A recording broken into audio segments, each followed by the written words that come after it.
Ito na yung version 3 ng flasher module ko. Ngayon ito ay 7-in-1 na.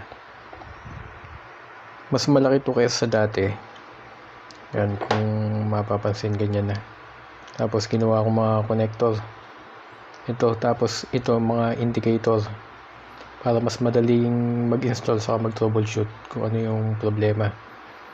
Halimbawa itong LED, kapag nag-left ka o sinwitch mo yung switch mo sa left, iilaw to. Saka sa right, ito yung H, yung hazard, kada press mo iilaw to para alam mo kung ano yung problema, mas madaling mag-troubleshoot. Ito yung B sa brake LED, tapos ito yung dalawa. Ito kung balak lagyan ng remote, pero sa ngayon hindi ko in-enable to eh. Ngayon yung bago pa dito, pwedeng saksakan to ng Bluetooth kung gusto mong kontrolado sa phone yung flasher mo, o pwede mo lagyan ng ilaw to eh. Yan, pwede mo lagyan ng Bluetooth. Ito yung Bluetooth HC06, sasaksak lang dito. Yan, pwede nang makontrol sa Bluetooth to. Yan, paano ba i-install to? Yung pag-install nito, katulad lang din ng mga previous version ko. Marami ng video tungkol dun eh. Yung nabago lang dito, ito. Yung hazard, dapat positive ang input. Yung brake, ganun din, tap sa brake. Pag nag-brake, di ba, umiilaw yun. Magta-tap doon para maging positive yung input. Ngayon sa switch, yung turn signal switch, parang ganito yun. Yan. Pag nag-left ka, nag-right ka, kukonect lang dito sa LCR, left, common, right.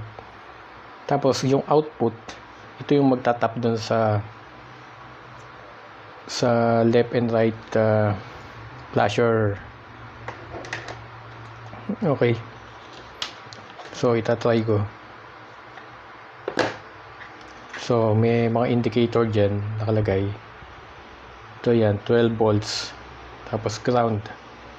Tapos ito H, yung H, yan yung hazard switch mo.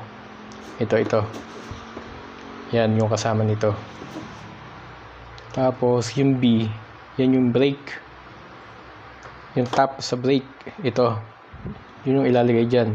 Tapos itong LCR, yung left, common, right. Itong ano mo, yung left, right, turn signal switch.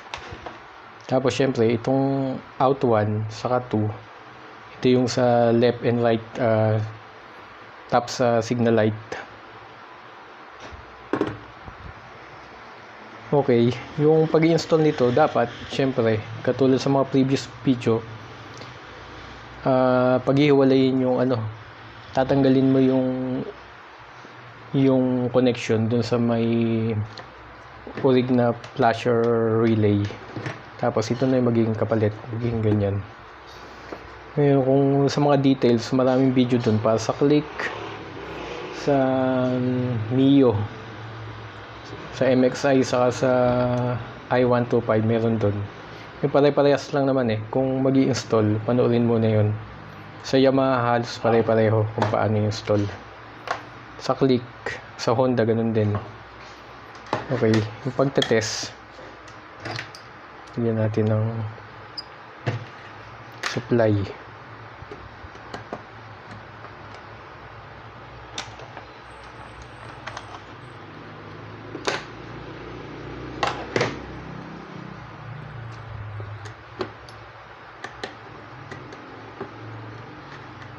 Ito.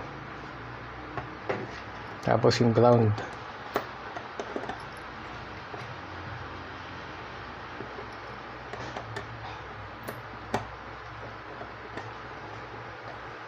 Tapos ito yung left, common, sa right. Ito, lalagay lang natin.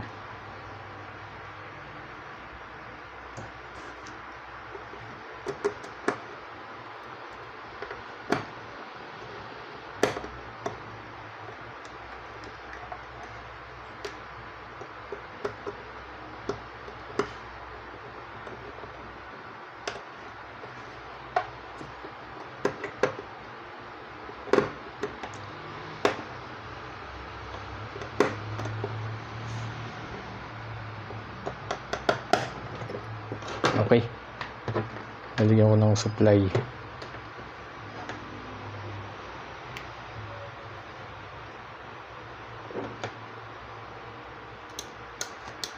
So pag on pa lang, magbi-blink twice siya.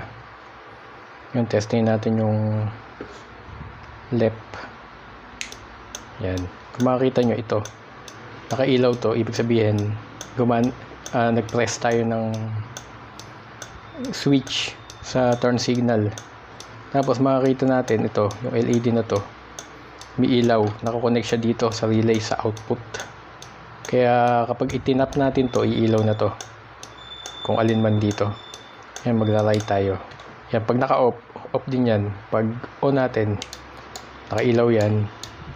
Ito namang right, gumagana. Ngayon, subukan natin yung switch sa hazard.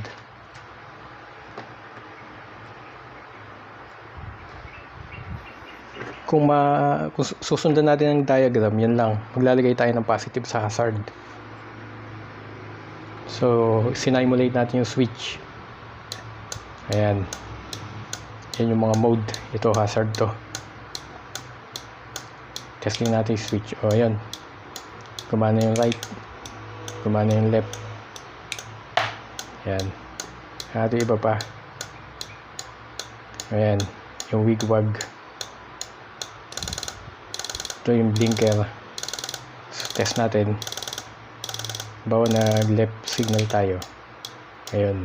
Namatay yung blinker automatic. Gumana yung left. Ayan. Yung right. Lipat tayo ng mode. Ayan. Ito yung alternate blinker. Yung nadagdag. Mag-left switch ulit tayo. Ayun. Mamatay automatic. Ayan.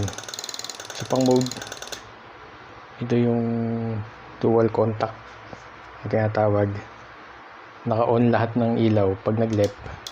Ayan. Right. Ayan. Okay. Reset.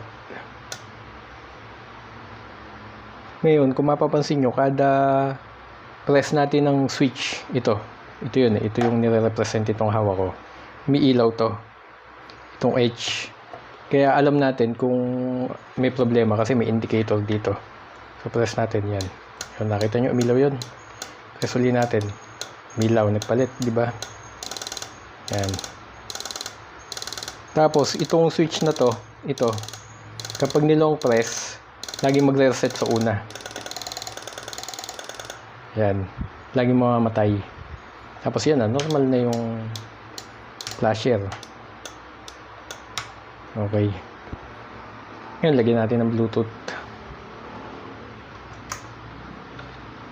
Halimbawa, gusto mo ng ma-remote.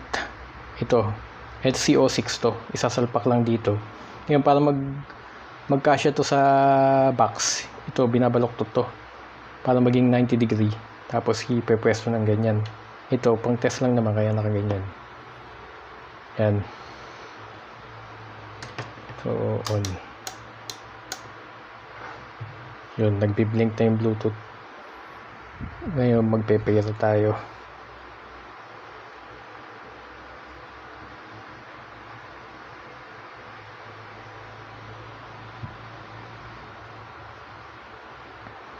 Bluetooth. Kaya dito yun. Yun. Hanapin natin. Yun, HCO6 lumabas. So, password. 1, 2, 3, 4. Ayun. Paired na.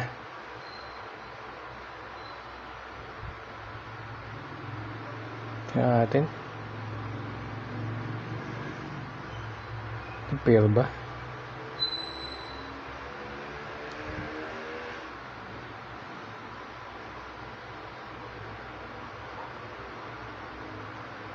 So, napansin ko nag-pair. Basta. Ayun. Tingnan natin kung nag-pair.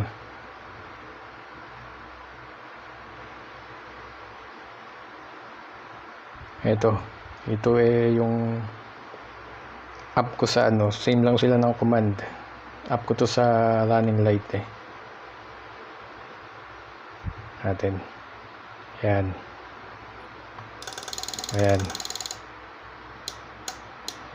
Ngayon, makukontrol na natin sa phone yung flasher module natin.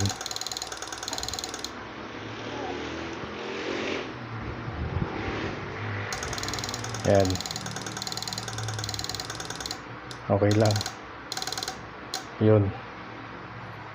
Ngayon, isa pang features nito nare-retain niya yung memory. Halimbawa, yan.